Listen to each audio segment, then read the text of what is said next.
और सीधे चलते हैं केरलम के तिरुवनंतपुरम में, जहां इस वक्त प्रियंका गांधी संबोधित कर रही हैं। Who do not have the required support that they need, but the courage with which they face the seas. I see the spirit of Keralam. മത്സ്യത്തൊഴിലാളികളെ ആഴക്കടലിലേക്ക് ഒരുപാട് പ്രതിസന്ധികൾ നേരിട്ടുകൊണ്ട് ധൈര്യത്തോടു കൂടി പോകുന്ന, വേണ്ടത്ര പിന്തുണ ലഭിക്കാത്ത മത്സ്യത്തൊഴിലാളികളെ കാണുമ്പോൾ അവരിൽ ഞാൻ കേരളത്തിന്റെ സ്പിരിറ്റ്, കേരളത്തിന്റെ ചൈതന്യം ഞാൻ കാണുന്നു. And yet each group of people, each one that I have named, faces his and her own struggles. ഞാൻ ഈ പറഞ്ഞ ഈ സമൂഹങ്ങളിൽപ്പെട്ട ഓരോരുത്തരും അവരുടേതായ പ്രശ്നങ്ങൾ നേരിട്ടുകൊണ്ടിരിക്കുകയാണ്. I was talking to one of the nurses in the hospital.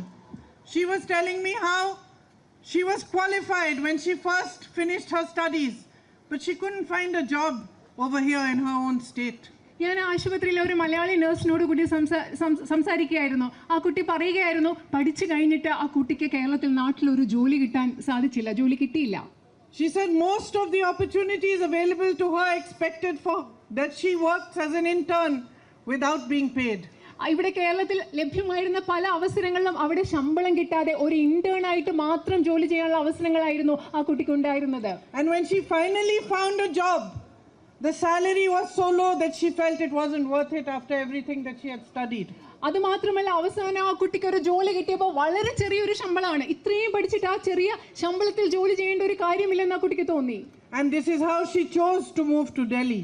അതുകൊണ്ടാണ് ആ പെൺകുട്ടി കേരളത്തിൽ നിന്ന് ഡൽഹിയിൽ വന്ന് ഇന്ന് ജോലി ചെയ്യുന്നത്. In search of a well-paying job.